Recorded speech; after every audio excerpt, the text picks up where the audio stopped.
Lonesome and loving, well, that's my friend. What she finds, she holds on to till the bitter end. Montgomery Church have a brand new single out at the moment. It's called Louise, and funny, our daughter's middle name is Louise. And yes, we all seem to know that person. And to talk about the new song is CL Montgomery from Montgomery Church. CL, where did the idea come from for Louise? Well, the idea actually came from James originally, so James Church, the other half of Montgomery Church. He'd been sort of noodling away at this little idea for this song for a while, and he played me just a chorus and a little bit of a verse. I just immediately connected to it, and I could picture people that I knew straight away, and I just felt like it was just so beautiful. So we sat down and finished writing it together, and it kind of took a little bit of a different direction to where James was originally heading with it, but so thrilled with how it turned out. And it's become a really special song, and a lot of people have already sort of said, oh, that makes me think of such and such, or which is always really nice. People can relate to those kind of things. James had the idea. Did he have the music first or the lyric? In this case, he actually had a bit of both. When I said noodling, I guess he was just playing on acoustic guitar. Had the lyrics sort of for a chorus already, which pretty much stayed how he originally had it. So yeah, both. He tends to write with both an instrument in his hand and lyrics at the same time. We both do, really. So that's how it sort of started out. I imagine with the distinct sound that Montgomery Church have got, you guys have to make sure that when you go into the recording studio that you're able to capture what you're trying to relay to everyone.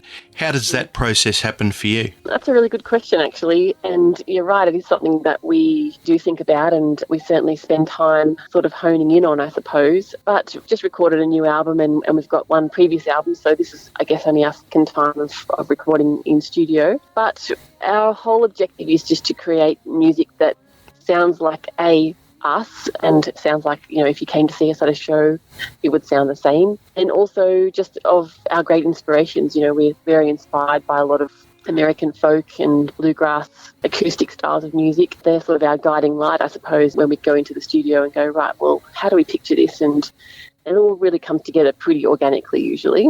We had a little bit of help from Isaac Ganu, who plays upright bass and who lives in Melbourne, and also Paddy Montgomery, a fabulous mandolin player on this track, as well as us. So we're really happy with how it turned out. We've got the album coming up soon called Where the Quiet Can Hide, but you also have a tour going with that as well. And I know things can be up and down at the moment with, you know, all restriction things like that. Yep. Tell us a little bit about the tour that you are looking forward to planning. For the first round, we're just keeping it fairly close to home without too much interstate travel, just until we reassess how things are going in a little while. So doing all of mid to northern New South Wales in July, and we are going to duck over the border to Victoria for a Newstead Folk Festival. And then hopefully once that sort of happened throughout the remainder of this year, we'll be right to start going into your beautiful state of Queensland and further afield. It's going to play lots of beautiful small country halls and listening spaces and things that really play well to our sort of style of music. So we're really looking forward to it. It's been a great joy, finding these venues and connecting with people who are really keen to go out and see music again. I think we've all missed music, live music particularly. So for people that are going to make their way to one of your shows, and of course, people, if you just hop onto montgomerychurch.com.au, you'll be able to find where all the tour dates and everything is. But what can we expect when we show up at the door, we sit down, the show starts? What journey are you going to take us on? Well, we're actually playing in 4-piece band format, which is really a new and exciting thing for us, so that it is sounding a bit more like the album. So we'll have upright bass as well as mandolin, and then James on the dobro and myself on acoustic guitar, and all the beautiful songs and stories that are a bit slow, a bit sad, a bit folky, and all very acoustic, and lots of beautiful harmony singing. Of course, a few of our favourite tunes that other people have written as well that we always like to throw in. And it's just going to be a really intimate and beautiful sort of time. And we've got the lovely acoustic duo Charlie and Jensen, who are from the Central Coast in New South Wales, joining us for most of the shows as well. The most excited we've ever been about going on the road. So this is how we want to tour, and we're really glad that it's happening. I think there's a lot of people that are going to be very envious of this. We're going to play the song now. It's called Louise. This is Montgomery Church. So don't ask me how Louise is, 'cause Louise is doing fine. She's wrapped herself up tight against the wind.